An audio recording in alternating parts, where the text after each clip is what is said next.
En el día de hoy vamos a hablar sobre lo que es el legado de Aristóteles, tanto en su pensamiento y en su crítica, ¿no?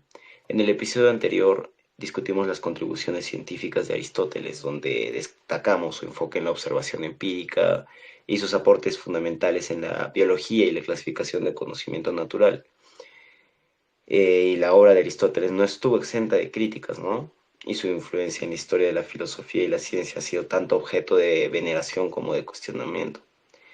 Y a lo largo de los siglos, tanto en la antigüedad como en la modernidad, sus ideas han sido discutidas, reinterpretadas e incluso desafiadas.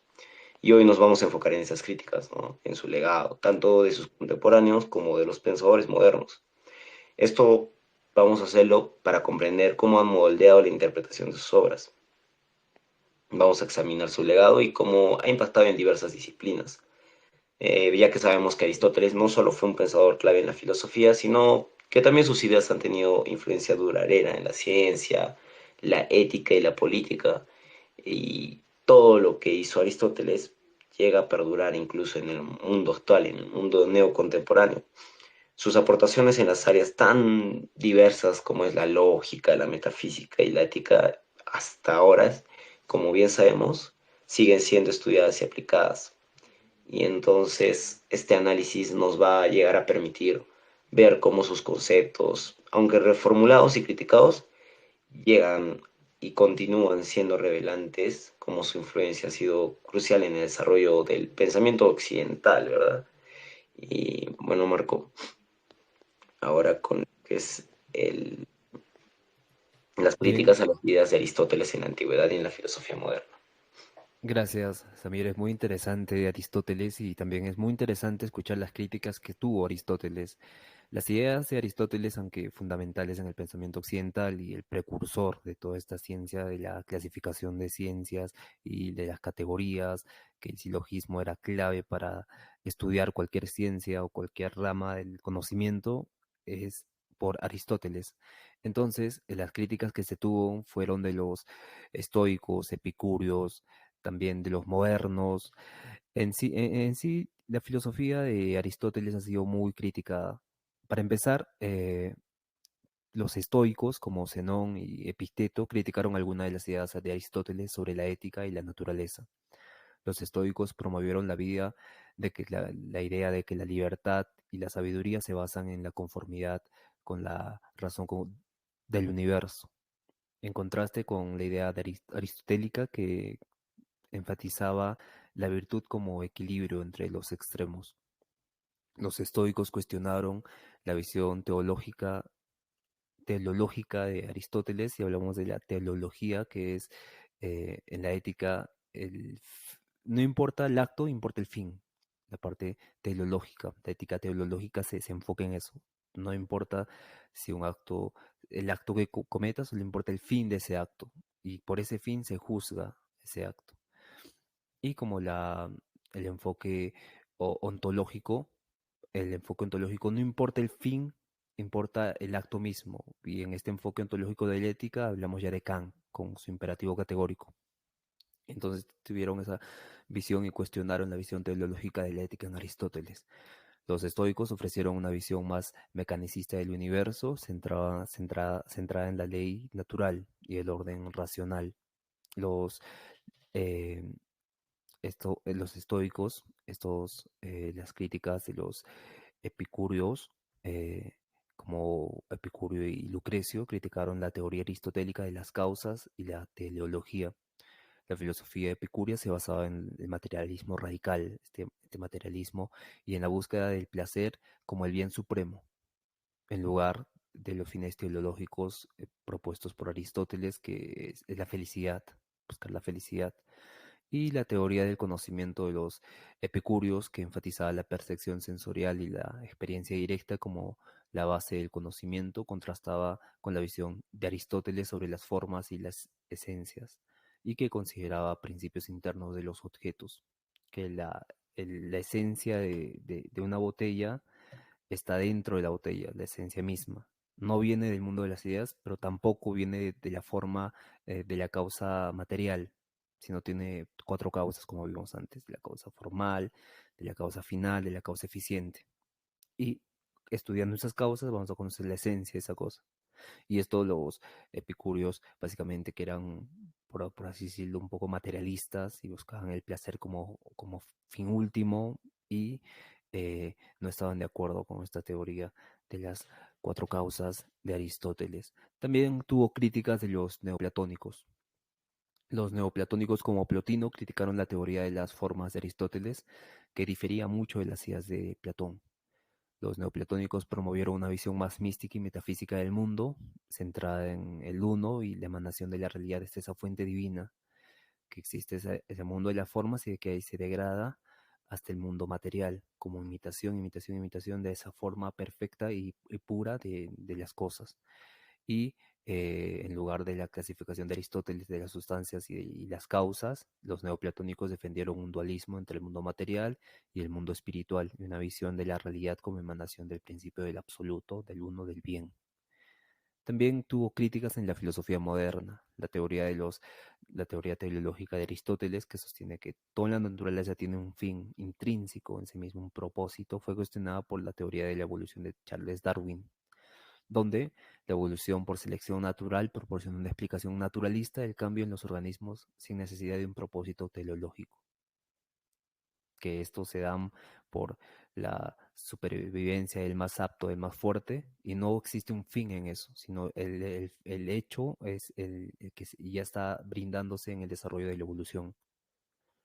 En cambio, Aristóteles nos diría que este propósito es teleológico, que hay un fin mayor, el fin importa y eso es lo relevante, pero en la, en este rechazo a la teleología por Charles Darwin y la filosofía moderna, se dio este, este choque, ¿no? Porque si pensamos que todo tiene un fin y que ese fin es la virtud, es, es la esencia de las cosas, porque recordemos que esta teleología no solo se daba en la ética, que es un enfoque muy importante en la ética, pero esta teleología también se amplía a otros conocimientos como la lógica y la filosofía de la naturaleza.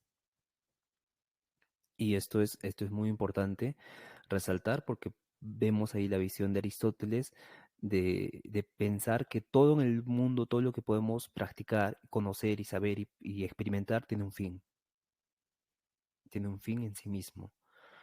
Y esto es muy interesante porque este pensamiento es contemporáneo, que también en la ética se estudia mucho esta parte teleológica y ontológica de la ética.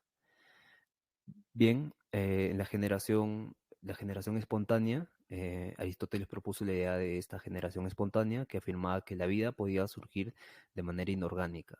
Esta teoría fue refutada por experimentos realizados por el Louis Pater en el siglo XIX, que demostraron que la vida proviene de otras formas de vida y no surge de manera espontánea. Hay una teoría, la teoría de la panspermia también, que dice que hubo una colisión de meteoritos y que la vida no es de este planeta, sino que viene del exterior. La teoría de la panspermia también estaría en contra de esta generación espontánea. Esta generación espontánea es simplemente eh, causas y efectos, pero tienen un fin en sí mismo, que es la vida. Y esto vamos a ver que se relaciona mucho con su ética. Las críticas que tiene la filosofía empirista es muy importante. Los filósofos empiristas como David Hume y John Locke criticaron la teoría de Aristóteles sobre la forma y la esencia. En lugar de aceptar que el conocimiento se basaba en formas abstractas, los empiristas argumentaron que el conocimiento se deriva de la experiencia sensorial y la observación directa. La teoría de las causas de Aristóteles fue desafiada por la filosofía empirista, que enfatizaba la importancia de la experiencia y la evidencia en la comprensión de las relaciones causales en lugar de principios abstractos. Los empiristas básicamente son los ingleses, ¿no? Esta escuela empirista que hasta actualmente sigue teniendo relevancia en la actualidad. Y otra crítica que también que hace y muy importante es en la filosofía analítica, en la lógica y la argumentación.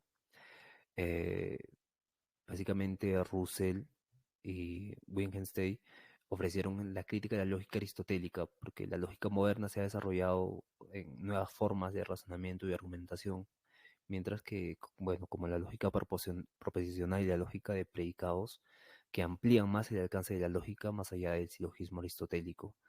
La lógica aristotélica no aborda adecuadamente ciertas paradojas y problemas lógicos identificados más tarde, y la filosofía analítica ha desarrollado herramientas para tratar estos problemas, como los sistemas de la lógica modal o las teorías de tipos. La lógica modal es muy importante, pero también tuvo críticas del pragmatismo. Filósofos como William James o John Dewey desafiaron las nociones aristotélicas sobre la verdad y la teoría del conocimiento. En lugar de buscar verdades abstractas e inmutables, el pragmatismo ha enfatizado en la utilidad y en la aplicación práctica del conocimiento como criterio de verdad. Y bueno, esta crítica también se la hacía a Platón, ¿no? Porque cómo entonces conocemos, cómo aplicamos las formas perfectas e inmutables que están en el bien, en el mundo físico, cómo se hace este paso de lo ontológico a lo cognoscitivo. Y lo mismo criticaron con Aristóteles por sus cuatro causas y buscar verdades abstractas, inmutables, que, y no verdades pragmáticas y útiles en su aplicación práctica de la vida y del conocimiento, ¿no? Esa es la crítica que el pragmatismo hace a Aristóteles y que también hace a todos los idealistas, por un lado. Aunque Aristóteles no fue realmente del todo idealista, tiene ciertos componentes abstractos como las cuatro causas que hacen que los pragmatistas o los utilitaristas o los empiristas ingleses no estén de acuerdo con Aristóteles. Ahora vamos a pasar cómo estas críticas han influido en la interpretación de sus obras. Samir, ¿nos puedes ampliar este conocimiento? Pero miremos la vista de la influencia de todo eso, de la filosofía y la ciencia, ¿no? Como bien sabemos, Aristóteles ha tenido un impacto duradero tanto en la filosofía como en la ciencia, influenciando múltiples campos a lo largo de los siglos, ¿no? Y sus ideas no solo han moldeado el pensamiento en la antigüedad y la Edad Media, ¿no? Sino que su influencia está persistiendo en la filosofía actual. No solo en la filosofía y ciencias contemporáneas, ¿no? Ahora, en este segundo segmento vamos a explorar cómo estas teorías han dejado una huella indeleble en estas disciplinas y cómo siguen siendo relevantes hoy en día. Por ejemplo, en la filosofía, tanto en la metafísica como bien hablamos en la el día de ayer, en la metafísica, la obra misma de tal nombre de metafísica fue la primera en sistematizar lo que conocemos como metafísica o como filosofía primera. En esta introdujo conceptos fundamentales como el ser en cuanto ser, las causas, la sustancia, y todas estas mismas eh, de las causas finales o propósitos han sido tema de debate, ¿no? Pero su influencia sigue siendo central en discusiones sobre la naturaleza de la realidad, la existencia de entidades abstractas y lo que es el cambio. En la filosofía contemporánea, algunos movimientos como la fenomenología y la ontología analítica han ¿no? Revisitado todas las ideas aristotélicas, especialmente en lo que se refiere a la estructura del ser y la esencia de los sujetos. Claro ejemplo, un gran filósofo que trata de resaltar todo eso es Heidegger, ¿no? Que exploró la pregunta por el ser partiendo de las nociones aristotélicas. Esto buscando en su obra un punto de partida para sus propias indagaciones existenciales del mismo, ¿no? Heidegger enfatiza mucho en ese pensamiento de la fenomenología y la ontología metafísica. Luego está el impacto de la ética y política. Hay un libro muy interesante de Aristóteles que le dedica a su hijo, que es Ética Nicómaco, ¿no? Es una obra muy influyente hasta la actualidad de la filosofía moral. Ahí entra lo que es la noción de la eudaimonía, que es lo que es la vida buena, ¿no? O florecimiento humano en otro nombre. Y su concepción de la virtud como un justo medio, que lo hemos hablado hace dos sesiones anteriores, entre dos extremos, entra ahí, ¿no? Un enfoque de la ética y la virtud contemporánea. Esencialmente, es esencial hablar de esto actualmente, más que vivimos en países que sufren bastante de ausencia de lo que es ética y moral, ¿no? Bueno, el renacimiento de este enfoque en el siglo XX, encabezado por filósofos, bueno, un claro ejemplo de filósofo que habla sobre lo que es ética y virtud es MacIntyre, en obras como Tras la virtud, ¿no? En la cual reafirma el valor de Aristóteles en la búsqueda de una vida moral que se centre en el carácter y las virtudes, en lugar de reglas estrictas o consecuencias. Eso más que en lo ético. Y en política, en su obra misma de La política, influye el pensamiento político occidental, puesto de que ahí Aristóteles propone una clasificación de las formas de gobierno. Como bien también en sesiones anteriores hemos hablado, hay formas de gobierno que él considera justas y la forma de gobierno perfecta, ¿no? Y destaca la importancia de la justicia y el bien común en la estructura del Estado en sí mismo, ¿no? Y Aristóteles, como bien sabemos, fue uno de los primeros en ver al ser humano como un son político, que es el animal político, lo que implica que la vida en la comunidad es una parte inherente de la naturaleza humana, aunque sus visiones sobre la democracia de Aristóteles o la esclavitud hasta ahora son muy desafiadas. Como bien sabemos, la esclavitud es algo que ya se extinguió y para Aristóteles dentro de esto era como que justo, ¿no? Hablar de esclavismo en ese entonces para él era todavía bien visto, pero ahora es totalmente desafiado. Entonces, ver de ese punto su enfoque sobre la ciudadanía y el rol de gobierno hasta ahora sigue siendo relevante en la teoría política actual. Más que nada, esas son las tres mayores, bueno, dos mayores influencias que hasta hoy en día se van hablando de Aristóteles, que es la metafísica y la política, eso en la filosofía. Ahora bien, hablemos de la influencia en la ciencia. Aunque algunas de las teorías científicas de Aristóteles fueron superadas por avances posteriores, podemos concluir de que su impacto en la ciencia es innegable, especialmente en términos de método y enfoque sistemático. Como claro ejemplo, él es el fundador de la lógica formal, mm, con su teoría del silogismo como núcleo de la inferencia deductiva. Aunque la simbología simbólica moderna ha avanzado mucho desde su tiempo, los fundamentos aristotélicos aún son enseñados en cursos de lógica básicos. Como bien sabemos, en muchas escuelas profesionales existe lo que es la lógica como curso principal y está separada por etapas, lógica uno 2 y 3. En la lógica uno es donde se avanza la lógica formal, ¿no? Y aunque la lógica simbólica moderna da enfoque en la validez formal del razonamiento, nos damos cuenta que fue crucial para la evolución del pensamiento lógico. Y su influencia se ha llegado a extender no solo a la filosofía analítica, ¿no? Sino que ha llegado a otros niveles, a otras ciencias, como la matemática y la informática, hoy en la actualidad. Como bien sabemos, en la lógica formal se usa lo que, aparte que es verdadero o falso, se usa el uno y el cero. Y el uno y el cero es ahora un idioma binario, ¿no? Es por eso que la lógica ha llegado hasta otras ciencias. La informática llega a ser una ciencia dentro de la lógica, que es lo que indican algunos filósofos y científicos, ¿no? Luego está lo que es el sistema científico aristotélico. Aunque el método científico podemos indicar que en base a la biología, Aristóteles fue el pionero de esta misma, ¿no? En observación de la naturaleza y la clasificación sistemática de los seres vivos que hablamos en la anterior sesión. Aunque muchas de sus ideas fueron recontra superadas, su enfoque en la observación empírica y el análisis y la clasificación tuvo un impacto perdurable en el desarrollo del método científico.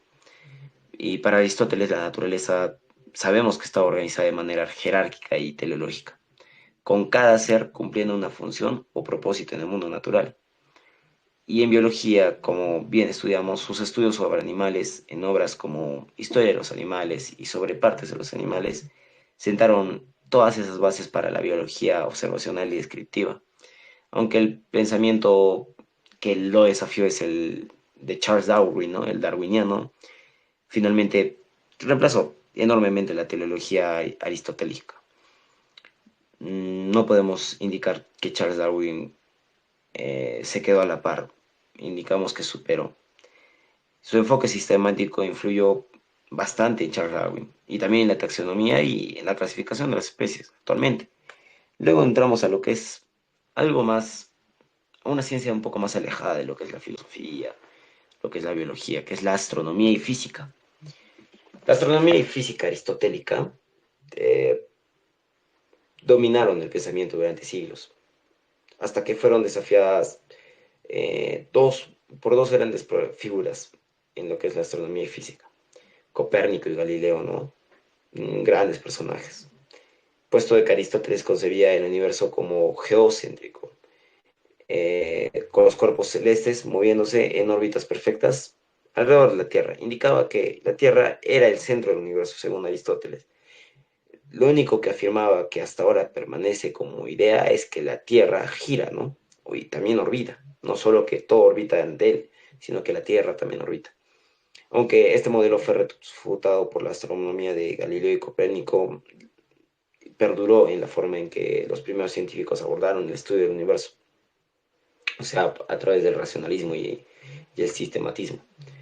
Nos damos cuenta que incluso en la filosofía moderna algunas nociones aristotélicas van a seguir siendo ahora actualmente puntos de referencia, como la idea de la causalidad. Y aunque la ciencia actual se ha alejado de sus nociones físicas, nos damos cuenta que su enfoque en la explicación de causas va a seguir siendo importante en el pensamiento científico, no se va a quedar ahí. Tenemos que tener en cuenta que Aristóteles es un gran pensador y que alguien como él va a tener un pensamiento trascendental a pesar de que sus libros ya quedaron atrás. Pero no, el pensamiento sigue permaneciendo. Tenemos que tener en cuenta eso.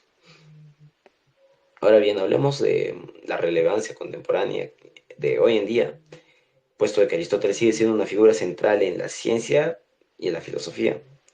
Sabemos que sus teorías científicas han sido superadas como pensadores que ya hablamos, Copérnico, Galileo, Charles Darwin, pero el método científico, la organización de conocimiento, perdura en diversas formas.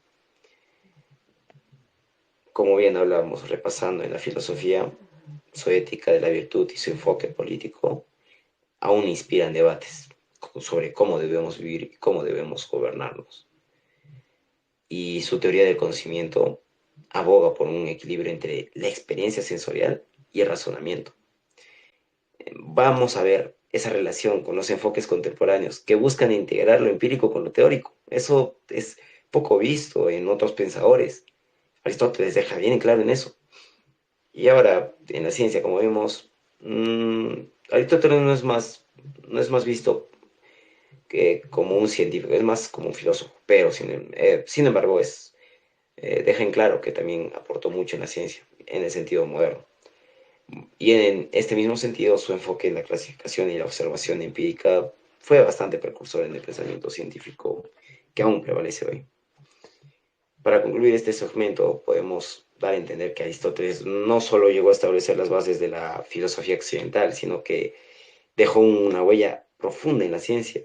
Su legado es un claro testimonio de su capacidad para estructurar el conocimiento y para nosotros mismos darnos cuenta y hacernos preguntas fundamentales sobre la realidad, sobre esta misma y muchas de las cuales siguen resonando en nuestros debates actuales. Entendamos a Aristóteles como un gran pensador. Bueno, Marco, ¿algo que agregar? Es muy, muy importante lo que mencionaste antes sobre Heidegger y Aristóteles, porque vemos que es muy diferente el enfoque filosófico que tienen ambos. Y esto hace que se hable, porque Heidegger está de acuerdo con Aristóteles, pero al final está en contra de Aristóteles. Va con Aristóteles hasta cierto punto, pero luego se separa. Y Heidegger es un filósofo importante en el siglo contemporáneo actual, y por eso es importante hasta Heidegger hablar de Aristóteles. Para tener un poco el contexto más claro, Aristóteles nos habla de poesis y praxis. Aristóteles acá clasifica las formas que descubridoras de vida, o sea, acciones que descubren si algo tiene vida o no. Aristóteles hace esa categorización, como vimos anteriormente, donde categoriza absolutamente todo. Y ahí categoriza lo que es episteme, y que se puede actualmente en la modernidad se utiliza para la epistemología, o sea, el método científico, y cómo debe este método científico debe guiar la ciencia. Sofía, básicamente conocimiento, técnica, prónesis, el saber práctico, y nous, que es, que es la razón misma. Entonces, prónesis, que es saber práctico, acompaña praxis, que es la acción práctica, y se ocupan de asuntos humanos que acontecen en el ámbito sublunar, en el ámbito terrenal. En todo lo que es sublunar es ámbito de las prácticas sociales humanas en el mundo, lo contingente, lo que está en conflicto. Y Heidegger menciona que él piensa prónesis en el modo de vida más apropiado para los humanos, que es descubierta, donde el hombre trata su vida y su ser, una vida individual y su esencia a través del saber práctico. Como vimos anteriormente, Aristóteles veía a la esencia de las cosas eh, dentro de ellas, contenidas en ellas mismas, en los objetos materiales, y de ahí se dividen las cuatro causas. Y conociendo las cuatro causas podemos conocer la esencia de las cosas que están dentro de las cosas mismas. Pero estas cosas mismas, al interactuar con el hombre, hay un sujeto y un objeto. Pero con Heidegger esto ya cambia, hay un tipo de chip que cambia, y que en el término ousia. Ousia refiere en la etapa medieval, en la etapa moderna, sobre la esencia misma, la sustancia de Sous. Entonces, ousia es la esencia que está en las cosas del mundo, en las cosas, en los objetos particulares. Y esto en Aristóteles fue un legado muy importante que se tuvo como esta forma de ver el mundo, ¿no? El ousia, o sea, la esencia de las cosas están en las cosas individuales, materiales del mundo. Pero Heidegger, aquí, más adelante, está con Aristóteles hasta cierto punto, pero él divide entre praxis y prónesis, porque el mundo como poiesis, el sabor práctico es la acción y el ejercicio y error, prónesis. O sea, que yo me levanto de la cama no porque y me vuelvo a meter porque me levanté con el pie izquierdo o me levanté mal, sino lo hago por una acción práctica misma, por una acción misma del estar ahí. Y Heidegger distingue esto entre que la esencia de las cosas no están en las cosas mismas como en el ousia, que Aristóteles nos diría que es importante, y la esencia de las cosas está en las cosas mismas, sino que la esencia de las cosas para Heidegger está en la acción misma, en esa interacción de estar en el mundo, de yo ver esa botella, y en el sentido de que yo al interactuar con la botella no hay un sujeto ni un objeto, sino le da sentido mi interacción, estar en el mundo, como saber práctico, como prónesis, y ya no como praxis, como nos mencionaba Aristóteles. Y de ahí cambia la filosofía profundamente, porque y Heidegger se mete ahí con el método científico, pero está de acuerdo hasta cierto punto con Aristóteles, pero se separa de Aristóteles. Y esto hace que, has- y esto hace que cambie la discusión filosófica de la esencia de las cosas, de la metafísica. Y en ese sentido, eh, Aristóteles ha sido muy importante en definir estos cuatro descubridores de vida, o cuatro acciones que descubren la vida, no, la episteme, Sofía, tecne, prónesis, nous, ousia, y definir y clasificar estos términos que han sido utilizados por filósofos contemporáneos como Heidegger para aplicar a un nuevo enfoque filosófico. Y esto es algo que vamos a avanzar más adelante también, pero es importante tener en cuenta que todo lo que los filósofos se basan en Aristóteles, se han basado en Aristóteles para crear sus filosofías.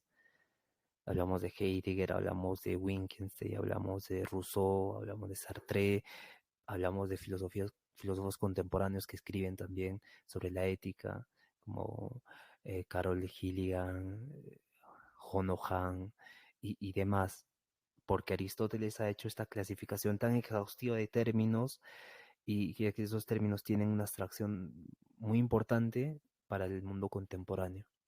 Y también se ha criticado, ha habido una crítica tan fuerte en esos términos como en Heidegger, que hacen que Aristóteles también sea muy importante para la filosofía.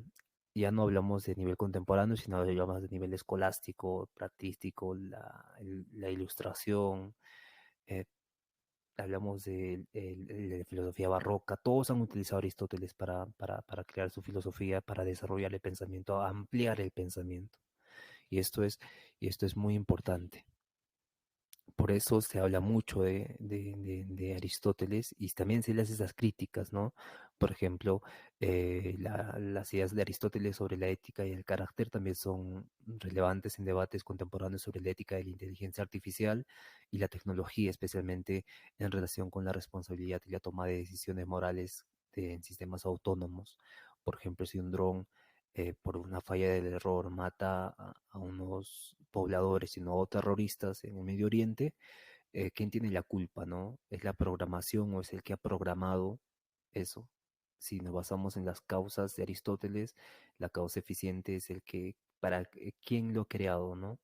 Y la causa final es para qué han creado eso. Entonces la responsabilidad de quién requiere, ¿no? Entonces acá ya también podemos hablar de las bombas atómicas que se han prohibido, de las armas biológicas que se han prohibido, pero ¿y qué pasaría con la parte tecnológica, la inteligencia artificial, las IAs, ¿no? Estos son buenas y cuando se pierdan empleos por causa de las IAs, eh, ¿cómo vamos a solucionar esto a nivel ético, a nivel moral? ¿Quién tendría la culpa o si es ético que las inteligencias artificiales reemplacen al humano y, y Aristóteles va a entrar en juego durante estas discusiones, ¿no? Con su ética teleológica diría que no importa cómo hicimos esto, importa el fin, que las inteligencias son eficientes. Entonces aceptaríamos que es ético que las inteligencias artificiales reemplacen a los humanos en el trabajo.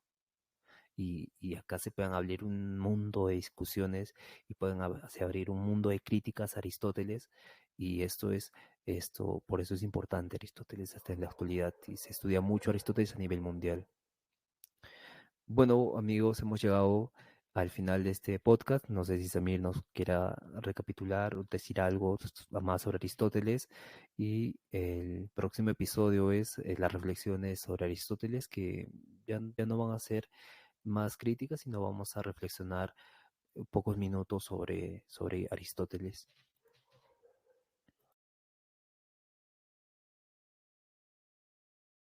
Sí, bien claro, Marco. Como bien sabemos, Aristóteles es muy importante en nuestra cultura. Y con eso finalizamos la sesión del día de hoy. Bien, nos vemos el día de mañana con reflexiones sobre Aristóteles y nos vemos el día siguiente. Gracias por escuchar y hasta luego.